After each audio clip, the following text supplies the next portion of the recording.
Voilà, donc depuis notre dernière rencontre, je pense qu'il y avait deux événements importants. Premièrement, c'est la réunion que nous avions eue, le secrétariat technique, les task force présidentielles et le ministre de la Santé et d'autres ministres, la réunion que nous avons eue avec le président de la République. C'était le vendredi 13 août. Et là, les mesures ont été annoncées par son Excellence, Monsieur le ministre de la Communication. Je pense que ce qui m'a frappé le plus, c'est la situation que nous avons connue avec l'annonce des ouvertures des bars. Et ça a été vraiment un événement particulier, si on peut le dire. On va revenir.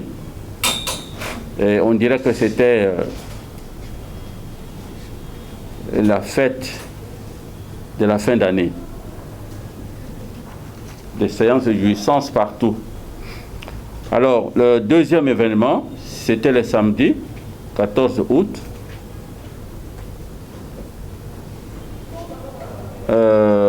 Oui, donc cette réunion avec le président, c'était le samedi 14 août.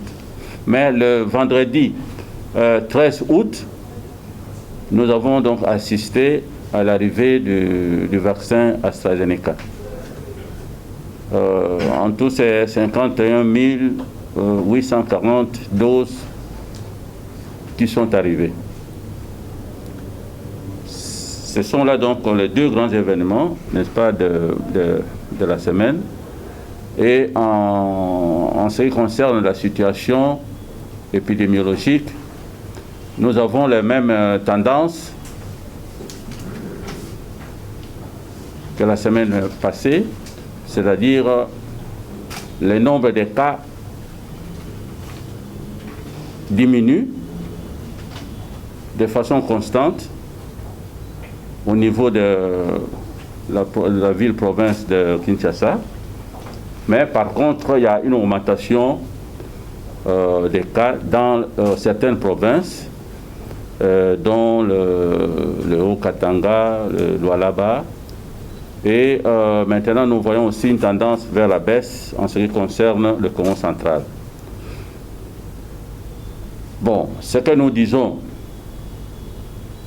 il y a une baisse du nombre de cas à Kinshasa, et d'une façon générale pour le pays, mais cela ne veut pas dire que la Covid a été vaincue. Nous insistons beaucoup pour que la population continue à garder donc à observer les gestes barrières, parce qu'il n'est pas impossible que nous ayons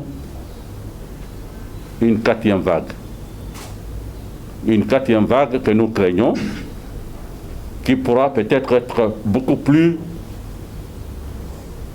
meurtrière, beaucoup plus sévère que la troisième vague que nous venons donc, n'est-ce pas, de vivre.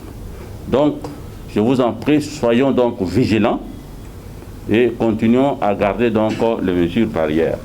Et maintenant que les vaccins vont venir, si nous combinons les deux mesures, il est possible que nous arrivions à la maîtrise, n'est-ce pas, de ce virus qui continue toujours à défier notre intelligence, notre façon d'agir. C'était hier, nous venions de recevoir une délégation de 5 sénateurs élus de Kinshasa. Ils sont venus pour la riposte, mais à l'inerbe. Dans ce sens que ils sont venus voir et nous faire des suggestions en ce qui concerne la riposte et surtout faire des observations dans ce qu'ils voient en ce qui concerne la communication les analyses faites à l'aéroport et d'une façon générale comment améliorer, n'est-ce pas, la riposte. Alors, nous avons profité donc de leur présence pour faire une visite des installations de l'INRB, puisque l'INRB, cette grande institution qui fait notre fierté surtout à l'extérieur, n'est pas bien connue par la population et parfois même par les autorités, n'est-ce pas, de ce pays. C'est comme ça que nous avons profité de cette occasion pour leur faire le tour, surtout des nouvelles installations que nous avons eues grâce à la coopération japonaise, visiter donc le laboratoire P2, le laboratoire P3, les centres de formation et également notre biobanque, c'est-à-dire l'endroit où nous gardons les échantillons dangereux pour des études futures. Voilà un peu l'objet de la visite de ces parlementaires ici dans notre institution.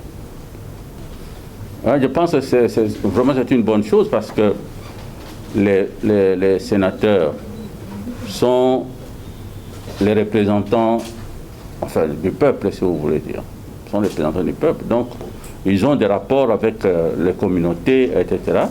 Donc ils peuvent transmettre les messages de communication, comme nous sommes dans la multisectorialité, donc chacun a sa part de responsabilité. Il ne faut pas tout jeter sur le secrétariat technique, mais chaque ministère, chaque institution a sa part de responsabilité et peut donner également de communication dans la population.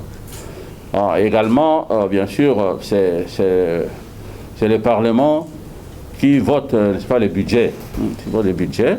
Et donc, pour nous, ces sénateurs sont comme des ambassadeurs aussi au Parlement pour dire, voilà, il faut soutenir financièrement les activités de la riposte.